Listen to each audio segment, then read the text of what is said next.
ರಾಜ್ಯ ಕಾಂಗ್ರೆಸ್ನಲ್ಲಿ ನವೆಂಬರ್ ಕ್ರಾಂತಿಯ ವಿಚಾರ ಜೋರು ಸದ್ದು ಮಾಡ್ತಾ ಇದೆ. ಇದರ ನಡುವೆ ದಿನಕ್ಕೊಂದು ಬೆಳವಣಿಗೆಗಳು ರಾಜ್ಯ ಕಾಂಗ್ರೆಸ್ನಲ್ಲಿ ಆಗ್ತಾ ಇದೆ.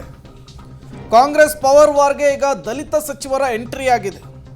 ಪರಮೇಶ್ವರ್ ಮಹದೇವಪ್ಪ ಗುಪ್ತು ಮೀಟಿಂಗ್ ಮಾಡಿರೋದೇ ಈಗ ಕುತೂಹಲ ಕಾರಣವಾಗ್ತಾ ಇದೆ. ಒಂದು ಕಲ್ಲು ಎರಡು ಗುರಿ ಎಂಬಂತಹ ಲೆಕ್ಕಾಚಾರವನ್ನು ಇಟ್ಕೊಂಡಿದ್ದಾರಾ ಅನ್ನೋದು ಪ್ರಶ್ನೆ. ಒಟ್ಟೊಟ್ಟಿಗೆ ಸಿಎಂ ಪರ ಬ್ಯಾಟ್ ಬೀಸ್ತಾರೆ. ದಲಿತ ಸಿಎಂ ದಾಳವನ್ನು ಕೂಡ ಈ ಕಡೆ ಪ್ಲೇ ಮಾಡ್ತಾ ಇದ್ದಾರೆ. ಪವರ್ ಫೈಟ್ ಮುನ್ನೆಲೆಗೆ ಪ್ರತ್ಯೇಕ ಸಭೆಗಳ ಪರ್ವ ಶುರುವಾಗಿದೆ. ದಲಿತಾಸ್ತ್ರವನ್ನ ಹಿಡಿದು ಈಗಿನಿಂದಲೇ ಪಟ್ಟನ್ನ ಬಿಗಿಗೊಳಿಸುವಂತಹ ಪ್ಲಾನ್ ಇದೆಯಾ? ಇಬ್ಬರು ಸಚಿವರದ್ದು ಸಿಎಂ ಬದಲಾವಣೆ ಆಗಿದ್ದೇ ಆದರೆ ದಲಿತರಿಗೆ ಸಿಎಂ ಪಟ್ಟ ಸಿಗಬೇಕು. ಹೈಕಮಾಂಡ್ ಮಟ್ಟದಲ್ಲಿ ದಲಿತ ಸಿಎಂ ಲಾಬಿಯನ್ನು ತೀವ್ರಗೊಳಿಸುವುದಕ್ಕೆ, ಜೋರು ಪಣವನ್ನು ತೊಡುವುದಕ್ಕೆ ಈ ಟೀಮ್ ರೆಡಿಯಾಗಿದೆ ಅನ್ನೋದು ಗೊತ್ತಾಗ್ತಾ ಇದೆ. ಈಗಾಗಲೇ ಯತೀಂದ್ರ ಅವರು ಉತ್ತರಾಧಿಕಾರಿಯಾಗಿ ಜಾರಕಿಹೊಳಿ ಹೆಸರನ್ನು ಹೇಳಿಬಿಟ್ಟಿದ್ದಾರೆ. ಅದು ಈ ಬಣದವರಿಗೆ ಮತ್ತಷ್ಟು ಬಲವನ್ನು ತಂದಿದೆ.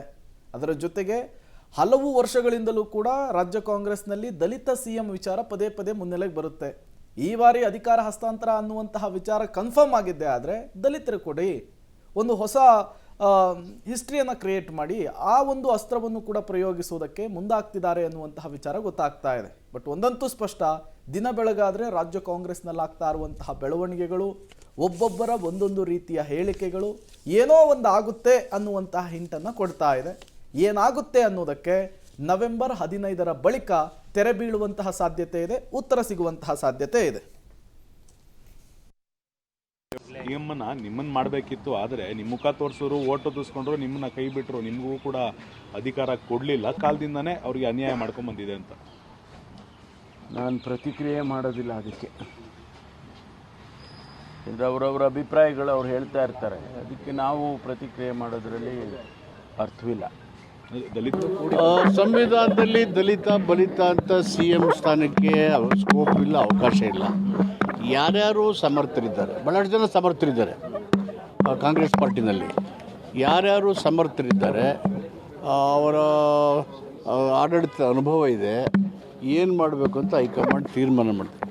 ಸಮುದಾಯ ಸಹಜವಾಗಿ ಥಿಂಕ್ ಮಾಡ್ತಾರೆ ಎಲ್ಲರೂ. ಆದರೂ ಮತ್ತಷ್ಟು ಡೀಟೇಲ್ಸ್ ಅನ್ನು ಕೊಡ್ತಾರೆ. ಮಸೂದ್ ನೇರ ಸಂಪರ್ಕದಲ್ಲಿ ಜಾಯಿನ್ ಆಗಿದ್ದಾರೆ. ಮಸೂದ್, ರಾಜ್ಯ ಕಾಂಗ್ರೆಸ್ನಲ್ಲಿ ದಿನಕ್ಕೊಂದು ಬೆಳವಣಿಗೆಗಳಾಗ್ತಾ ಇದೆ ಅಧಿಕಾರ ಹಸ್ತಾಂತರದ ವಿಚಾರಕ್ಕೆ ಸಂಬಂಧಪಟ್ಟಂತೆ. ಈಗ ಇಬ್ಬರು ದಲಿತ ಸಚಿವರ ಈ ಸಭೆ ಒಂದು ಕಲ್ಲಲ್ಲಿ ಎರಡು ಹಕ್ಕಿ ಹೊಡೆಯುವಂತಹ ತಂತ್ರ ಏನು ಅಂತ ಹೇಳಿ.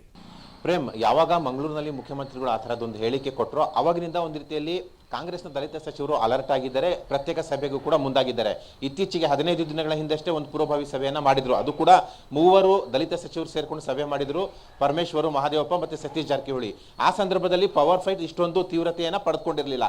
ಆದರೆ ಯತೀಂದ್ರ ಅವ್ರ ಹೇಳಿಕೆ ನಂತರ ಪುನಾರಚನೆ ಚರ್ಚೆ ಒಂದಷ್ಟು ದಿನಗಳ ಕಾಲ ಆಯಿತು.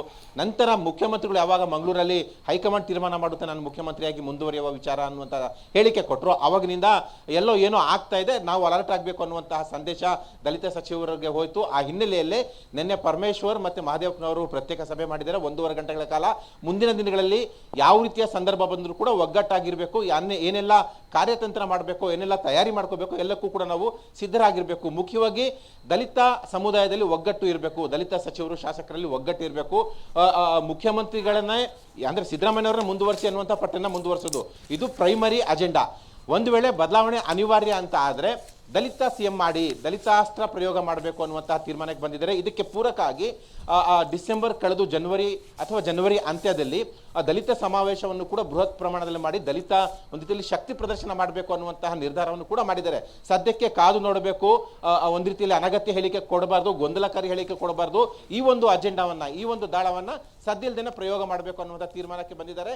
ಈಗ ನಿನ್ನೆಯಿಂದ ಶುರುವಾಗಿದೆ ಮುಖ್ಯಮಂತ್ರಿಗಳ ಹೇಳಿಕೆ ನಂತರ ಅವರ ಸಭೆಗಳು. ಸೊ ಮುಂದಿನ ದಿನಗಳಲ್ಲೂ ಕೂಡ ಪ್ರತ್ಯೇಕ ಸಭೆಗಳ ಪರ್ವ ನಡೆಯುತ್ತೆ. ಒಟ್ಟಾರೆಯಾಗಿ ದಲಿತಾಸ್ತ್ರ ಪ್ರಯೋಗ, ಅದ್ರ ಜೊತೆಗೇನೆ ಮುಖ್ಯಮಂತ್ರಿಗಳ ಪರ ಬ್ಯಾಟಿಂಗ್, ಇವೆರಡೂ ಅಜೆಂಡಾಗಳನ್ನ ಕೂಡ ಜಾರಿ ಮಾಡಿಕೊಂಡು ಕಾದು ನೋಡೋಣ ಅನ್ನುವಂಥ ತೀರ್ಮಾನಕ್ಕೆ ಬಂದಿದ್ದಾರೆ. Prem, okay, thank you Masood ತಮ್ಮೆಲ್ಲ ಮಾಹಿತಿಗಾಗಿ.